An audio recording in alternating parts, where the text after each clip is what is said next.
Bismillah wassalatu wassalamu ala rasulillah wa ala alihi wa sahbihi wa man walah. Insyaallah kita akan lanjutkan merespon bantahan kritikan Ustadz Abu Ubaidah As-Sidawi kepada Ustadz Abdul Somad dalam bukunya 37 Masalah Populer Sayyid Ahmad Zaini Dahlan, yang merupakan ulama yang mewarisi sanad keilmuan ulama Nusantara, kemudian menuduh beliau sebagai pendusta. Coba ya, bantahan lagi dari ulama Hanabilah, masih ulama Hanabilah dalam kitabnya Ar-Raddu 'ala man kaffara ahlar Riyad, kritikan kepada orang yang mengkafirkan penduduk Riyad. Bayangin Riyad, yang dimana penduduk kota itu merupakan kota umat Islam.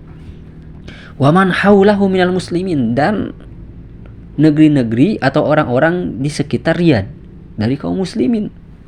Karangan siapa ini? Al-Allamah Imam Muhammad bin Abdullah bin Fairuz Al-Hambali Al-Ahsa'i Al-Mutawaffa 1216 Hijriah. Ini satu zaman ya dengan Muhammad bin Abdul Wahhab, ulama besar.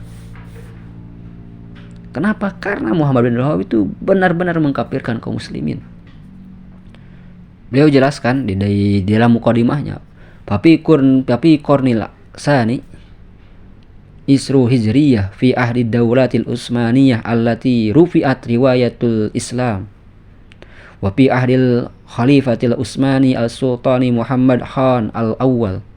Jadi di kurun yang ke-12 Hijriyah ya, di zamannya era Daulah Utsmaniyah, tepatnya di kekuasaan Mahmud Khan Al-Awwal, wa fi ahdi wilayatil Asraf al-Hijaz dohara fi mantiqati Jabalil Arid min Najdi rajulun yuqalu lahu Muhammad bin Abdul Wahhab.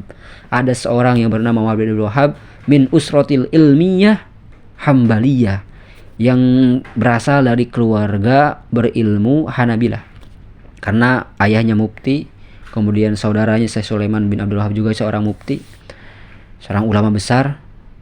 Beliau Muhammad bin Abdul Wahhab itu mencari ilmu, kemudian keliling ke negeri-negeri, kemudian kembali.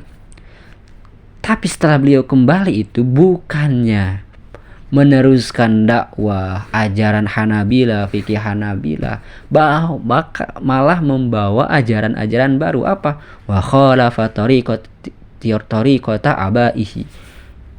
Muhammad bin Abdul Wahhab ini malah menyelisihi jalan atau metode dakwah ayahnya sendiri. Bahkan ayah-ayahnya ulama-ulama Hanabilah dari keluarganya sendiri.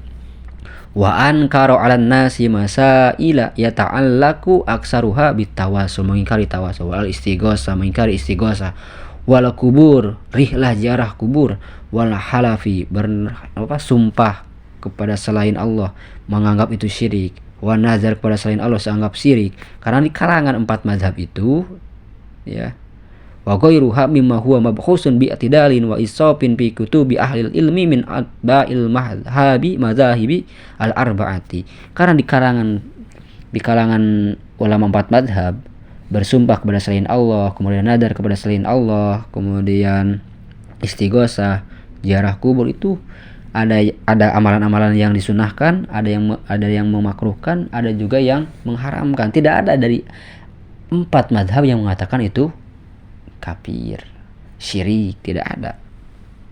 Ya. Kemudian lihat ya.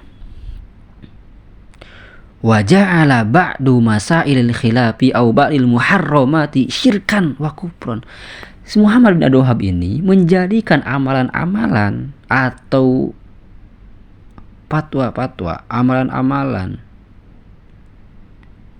khilafiyah atau sebagian hal-hal yang diharamkan oleh para ulama menjadi sesuatu yang syirik dan kafir. Hatta adahu zalika ila takfiri ahli nahiyati wa ghairihim, sampai mereka itu mengkafirkan kaum muslimin yang melakukan tawasul dan istighosah.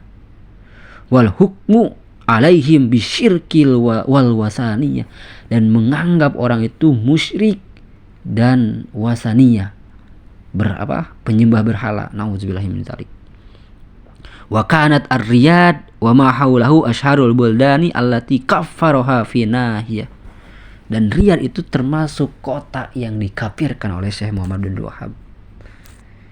Jadi jelas ya, bukan saja Syekh Ahmad Jani Dahlan yang mengungkap tentang ekstremis Syekh Muhammad bin Wahab, bahkan dari kalangan Hanabilah itu sendiri merasakan itu, tetapi ditutup-tutupi oleh Wahabi.